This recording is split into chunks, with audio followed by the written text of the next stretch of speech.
ফ্রিজের ঠান্ডা কোণে থাকত সাহসী কলা বেনি।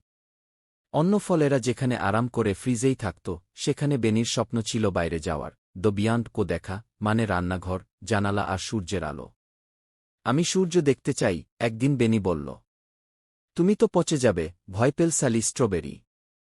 কিন্তু বেনি থেমে থাকল না। সে তার ছোট ব্যাগে কিছু স্কিন নিয়ে ফ্রিজের দরজার দিকে গড়িয়ে চলল।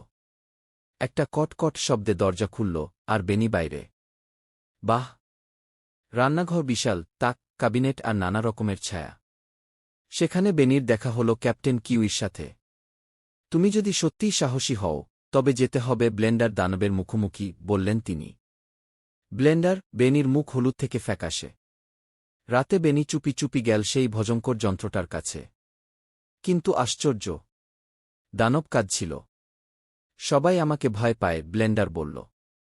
আমি শুধু বন্ধু চাই, আর মজাদার স্মুদি বানাতে চাই। বেনি হেসে বলল, তাহলে আমরা সবাই মিলে একসাথে একটা স্মুদি পার্টি দেই। পরদিনই হল ফল স্মুদি উৎসব। আপেল নাচল, আঙ্গুর জাগলিং করল, আর স্যালিও চলে এল। বেনি হয়ে গেল হিরো। শুধু সাহসের জন্য নয়, সবাইকে একসাথে আনতে পারার জন্য।